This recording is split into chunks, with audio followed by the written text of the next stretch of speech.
This is your News Source Evening Bulletin for today, Tuesday, the 5th day of March in the year 2019. Here's what we're tracking tonight.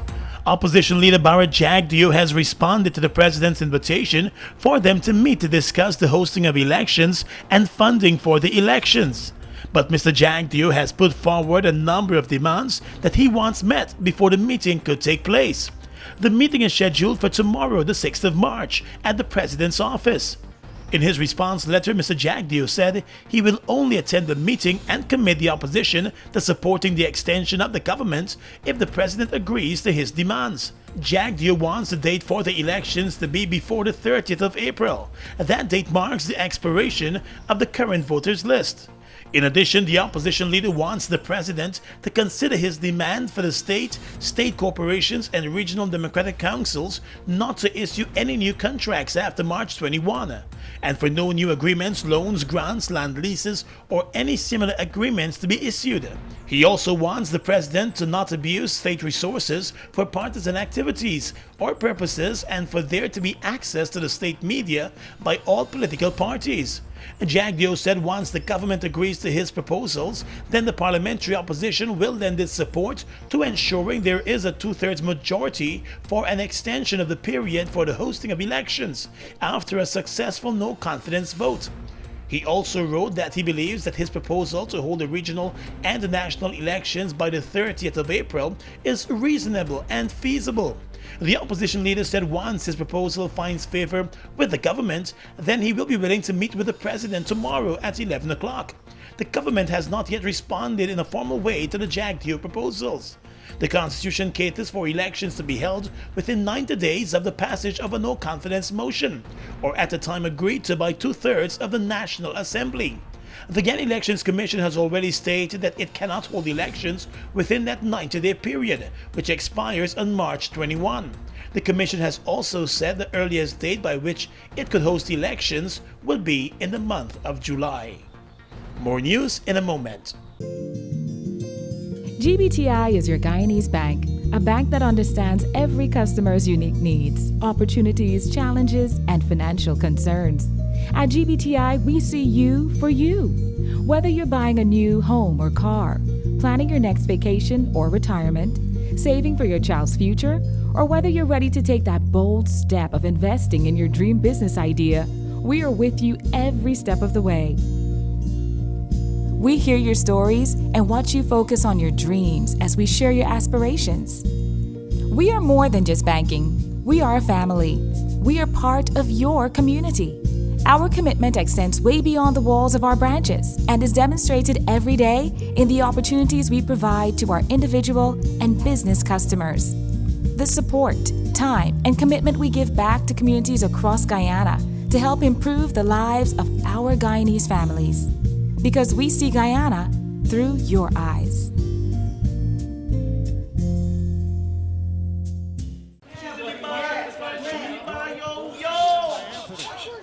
Hello, baby. Yeah. It's knocked away from Young Huang. Yo, why you gotta get away from the credit, buddy? I recommend that you for blah blah. Let me actually gain, but it's not you that buy back the credit when it's done. Buy back like a shit money for five. Activate the GTT Fab 5 plan today. For only 5,005, you get free unlimited calls to 4 of your closest family and friends, 5 gigs of data plus 250 text messages, and your Fab 5 friends can call you for free. GTT Fab 5. Wait. So who we putting as we Fab 5? Yours. We are legions of men standing strong, but never too proud to stoop and help someone. We must send a clear signal to all. Do right, walk in upright ways, knowing that's what being a man is all about. And ever aware that things will only get worse when good men do nothing. Stand strong, be the one to live right.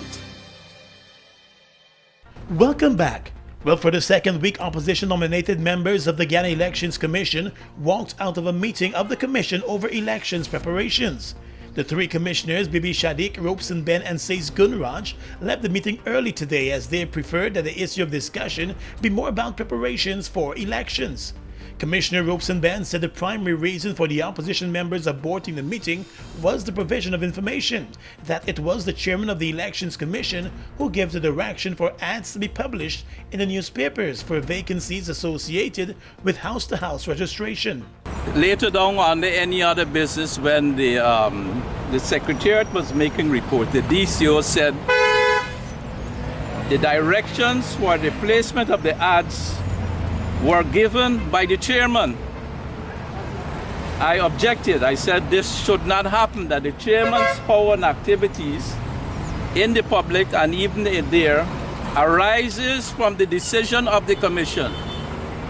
Whether it is placed a vote or a consensus, his actions out there arises from decisions, discussions by the commission. Ben told reporters that the chairman's decision to instruct that the ads be placed should have been a decision that came from the commission. He said the move appears partisan. He said the commission's focus needs to be on preparing for elections. But the government-nominated members of the commission said the placement of newspaper ads and instructions for such placements have always been an administrative issue that does not require the input of the commissioners. Commissioner Vincent Alexander explained that the commission has a work program for 2019 and approval was given for the commencement of that work program, which includes house-to-house registration. What we are considering on one hand is GCOM's preparedness of elections, and we are of the fervent view that the state of the list requires a house-to-house. If we're going to get a list, we should provide for a free and fair election. His fellow government-nominated Commissioner Charles Corbin said even if one were to move ahead with preparations for elections alone, there is still a need for more time for training of staff, and at least 140 days are required for such training and preparations. Let us move the issue of the list aside. The question of preparation for elections has some logistics associated with timelines associated with doing certain things, which has nothing to do with the list itself. Those logistic preparations goes beyond the available time. So that is what. So if there is no list, we still have to spend if the list is not, if this list is ready and you agree that you will use the existing list, you still have to spend 100 and something days. So for instance, the preparation of staff itself requires 126 days before election day. The Guyana Elections Commission has continued with the placement of ads on social media and in the local newspapers for the house-to-house registration process. Let's tell you now that the Guyana Civil Aviation Authority is toughening up its approach to the aviation sector in Guyana and the operators and pilots who traverse the skies. At a press conference this morning, the head of Civil Aviation, Egbert Field, announced that sanctions will be taken against those pilots and or operators who use the airspace in a manner that threatens safety. The public will be asked to report on any onwards movement or any activity which does not conform to regular practice of operation of aircraft, either by operators or by pilots. Such investigation will be investigated, and once the operator or pilot is found culpable of violating the safety of our skies or of the handling of any machine, aviation machinery, contrary to the regulations,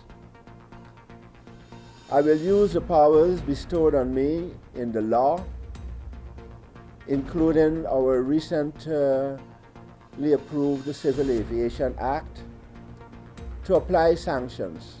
He said the Civil Aviation Authority intends to enlist the public's help in its effort to ensure safer skies. The first program is called See Something, say something, step up, save a life. This program will involve the participation of the public. Under this program, the authority will establish a hotline for receiving anonymous calls and receiving reports concerning violation of our airspace. The airspace I speak of extends from 0 or from ground level to 60,000 feet. On Monday, officials of the Civil Aviation Authority met with local pilots and operators about safety concerns in wake of two recent accidents involving single-engine planes. A young pilot died in one of those accidents. The investigations into the accidents are still ongoing. The investigation into these two accidents are being conducted by the designated accident investigator in charge, Ms. Paula McAdam, who will be reporting directly to the Honorable Minister and not to the Director General. This is to ensure the independence of the investigation. The Civil Aviation Authority, however, is assisting her with our expert inspectors, or operations inspector and airworthiness inspector are assigned to Ms. Paula McAdam as she conducts this investigation. In one of those accidents, residents reported that the aircraft was being flown extremely low over a river moments before it crashed into a tree and later exploded. In the other incident, it is suspected that the airplane ran out of fuel during a trip from Arao in Region 7 to Ogle. The plane crashed in the backlands of Canal Number 2. The pilot and passenger in that accident survived. In the courts right now, the man who was behind the steering wheel of that Route 44 minibus that crashed on Sunday, claiming the lives of two women, has been charged in connection with the deaths. The driver, Denzel Clark, was remanded to jail today for causing the death of two women by his dangerous driving. The accused appeared before Magistrate Alicia George and denied the allegations made against him. The court was told that his dangerous driving was responsible for the death of border market vendors Denise Cully and Patricia Ellis. It is alleged that on the 3rd of March, while being behind the wheels of minibus with number BTT 4910 traversing the Success Public Road, Clark drove the bus in a manner that was dangerous to the public. He was reportedly speeding along the newly paved roadway at the time, when he lost control of the bus and slammed into the road median. The impact of the crash resulted in the passengers being pitched through the windows of the bus and onto the roadway. 5 other passengers sustained serious injuries and remain hospitalized. The police prosecutor objected to bail because of the loss of life. The magistrate agreed and remanded the driver to prison until later this month, when the case will come up again. Across the Region is coming up next. Guyana, come out and celebrate! The International Women's Day concert is here again, and it's free! Featuring all the way out of Canada, reggae sensation Aretha, alongside soca superstar Nyla Blackman. And our very own Guyanese Poonam Singh and Calvin Burnett. This year we're gonna balance for better on Sunday, March 10th at the Everest Ground, organized by the High Commission of Canada and the Ministry of Social Protection. As a luxury mechanic, I'm often asked, what gas should I use in my expensive vehicle? In other countries, you have regular and mid-grade gasoline known as 87, 89, and premium gasoline known as octane 93 to 95. For affordable, high-quality fuel, performance and high mileage, visit Guy Oil today. Choose Guy Oil Super 95. Guy Oil, we are everywhere. Get ready to ride it, ready to ride it, ride it, ride it, ride it, ride it, ride the wave. Open up the new vibe, drink up the boldness inside. Radical and fresh and wild, catch the wave now. Ride bold, ride fresh, ride strong, come on, ride the wave. Taste the action, satisfaction, perfection. Wave, wave, wave, wave, wave, wave, wave. Ride the new wave of excitement sweeping Guyana. Wave Pale Ale, a premium, full-bodied, strong, and refreshing alcoholic brew, crafted to perfection for a bold, young, radical you. Don't settle for anything less. Catch a Wave Pale Ale and ride it today. Wave Pale Ale. Crafted to perfection. Welcome back. Across the region right now, the Bahamas government says the vast majority of the 6 million visitors to the country do so without any incident whatsoever, as it responded to the latest travel advisory issued by the United States. In a statement, the Ministry of Tourism and Aviation in the Bahamas said while it notes that overall the guidance to U.S. citizens remains a Level 2 advisory recommending caution, the government recommends that travelers to any destination maintain awareness of their surroundings and exercise basic precautions as they likely would in their home cities and when not on holiday. The Ministry of Tourism said it appreciates the efforts of law enforcement and congratulates the authorities on the progress they have made in significantly reducing serious crimes like murder, armed robbery, attempted robbery, and shoplifting. The authorities in the Bahamas said that safety and security efforts include the use of CCTV, in addition to a heightened police presence with foot, bicycle, and motor patrols across all areas referenced in the U.S. advisory and in tourist areas also.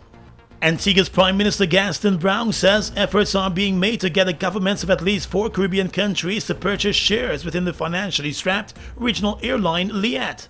Speaking on a radio program over the weekend, Mr. Brown said the issue was discussed at a recent CARICOM intersessional meeting in St. Kitts.